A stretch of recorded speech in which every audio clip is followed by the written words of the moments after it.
Você pega uma população hoje, como é que a gente faz o diagnóstico de TDAH?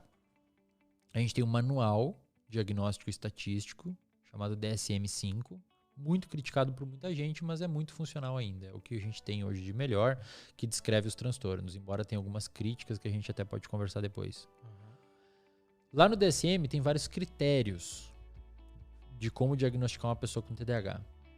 O critério número 1, ele se divide em A, B, C, D, E, F, G. E nesses critérios, nesse item 1, tem o quê? Perde carteira com frequência, objetos, chave, etc. Você tem que preencher acho que 5 desses itens para preencher o primeiro critério diagnóstico. Tá? Então são 4 ou 5 critérios diagnósticos. O primeiro tem vários subitens. Tem que preencher uns 5 desses. Então você pega esse primeiro critério, pega uma população de 100 pessoas, pega esse primeiro critério e vai avaliar nessa população de 100 pessoas, quem aí perde carteira ou chave com frequência? Cara, 90 pessoas vão levantar a mão. Quem aí a gente chama e a pessoa às vezes não ouve? 90 pessoas. Quem aí estuda um conteúdo e não consegue fixar atenção? 100 pessoas, talvez, né? Só que aí quando você vai ver o diagnóstico de TDAH, tem o critério 2, que é o quê? Esses sintomas têm que ter começado antes dos 12 anos. Aí você já elimina uma galera. Aí tem o critério 3. Esses sintomas de desatenção ou hiperatividade têm que acontecer em mais de um contexto. Então, amigão, se você é desatento na aula de geografia, não é TDAH. É a aula de geografia que você não gosta. Você é desmotivado com a aula de geografia. A pessoa com TDAH tem vários lugares aquilo. Tá? O outro, e esse é o principal, estes sintomas não podem ser melhor explicados por outra condição. Então a pessoa dorme 3 horas por noite e toma café o dia inteiro e é desatento, vamos conseguir fazer o diagnóstico de TDAH se a gente corrigir o seu sono e diminuir esse estimulante que você toma. Entendi. Então o que eu acho que acontece hoje, Lutz? Primeiro, a galera não tá ligando muito para informação que demanda um pouco mais de esforço para você manter a atenção.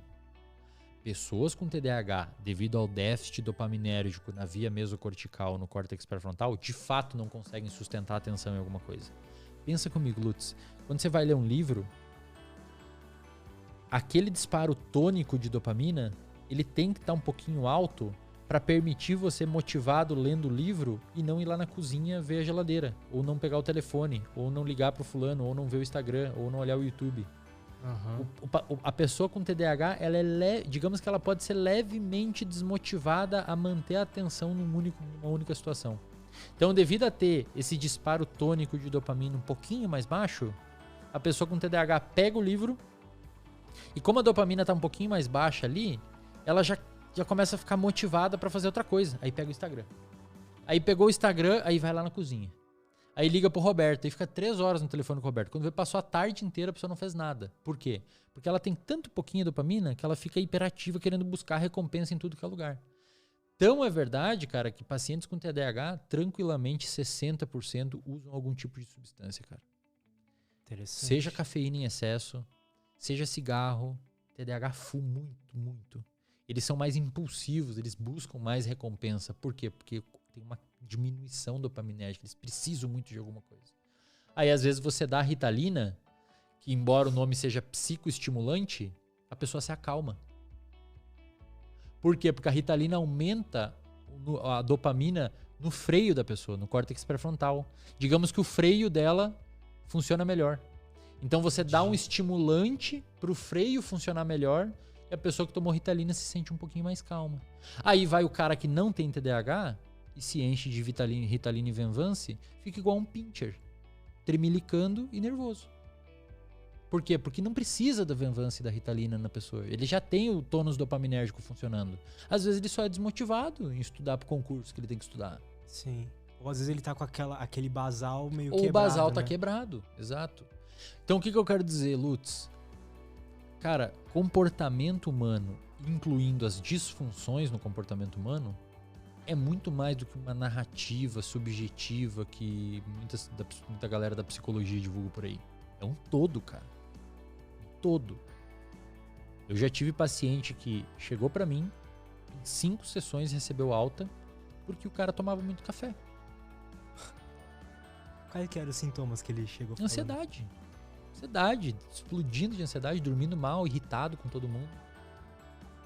O que eu fiz? Cara, meu café. 5 sessões, tava tudo bem. Cara, Eu poderia ficar 2 anos com o cara ali, bicho, se eu não tivesse perguntado do café. 2 anos. Mas o que esse cara tem, meu, que a gente não corrige? Aí, eventualmente, ele ia desenvolver um problema. Porque, pô, o cara não já tava brigando com todo mundo. Aí entra num contexto estressante e pode acabar desenvolvendo um problema mesmo. Então, quando você vai falar de comportamento humano, de psicologia, de neurociência, é tudo isso, cara. É muito mais do que a galera fala por aí. Muito mais. A gente tem hoje no Brasil uma difusão muito boa, interessante, de uma coisa chamada psicologia baseada em evidência. que é o que você trabalha. Que é o que eu trabalho. Que é mal entendido, inclusive, por pessoas que fazem psicologia baseada em evidência. O que é psicologia baseada em evidência? Psicologia baseada em evidência é assim, ó. Por exemplo, eu trabalho com a terapia cognitivo-comportamental.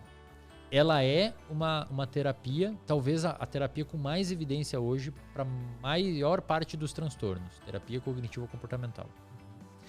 Só que se o meu consultório atende só com psicoterapia cognitivo-comportamental, eu não estou fazendo psicologia baseada em evidência. Mesmo trabalhando com uma técnica que tem evidência científica. Por quê? Por quê? Porque se você pegar, por exemplo, um paciente com transtorno de personalidade borderline, a melhor evidência disponível para tratar esse paciente hoje não é terapia cognitivo-comportamental. É terapia comportamental dialética, que é uma vertente da TCC, da terapia cognitivo-comportamental. É uma, digamos assim, uma terapia cognitivo-comportamental nova, adaptada. Entendi. Para paciente com esse transtorno. Então você pega um grupo de pacientes com transtorno borderline e você dá a TCC clássica, que é a que eu trabalho, ou você dá a comportamental dialética, o grupo de paciente que recebeu a comportamental dialética tende a ficar melhor do que o grupo que recebeu a TCC. Então, psicologia baseada em evidência é você dar para o paciente a melhor evidência disponível para o transtorno dele. Entendi. Não necessariamente sempre vai ser o TCC Não clássico. necessariamente sempre. Como no meu consultório, 95% das pessoas que procuram é ansiedade e depressão, a gente via de regra trabalha com TCC clássica. Mas a gente tem pessoas que manjam muito de comportamental dialética, que inclusive tem vindo boas evidências para tratar inclusive compulsão alimentar. Esses transtornos mais impulsivos, que tem uma impulsividade, o borderline é assim, o borderline de manhã tá bem, 3 minutos depois, 9 horas tá bem, 10 minutos depois tá quebrando tudo. Se tá num descompensado dos sintomas. O compulsão alimentar também, né? Tá bem, deu um gatilho e comeu 8 fatias de pizza. Então esses transtornos que tem um componente impulsivo muito grande, a comportamental dialética parece que tá vindo arrebentando tudo, cara. Roçando assim a galera. E na clínica a gente tem uma pessoa que trabalha muito bem com isso, que é a Alessandra.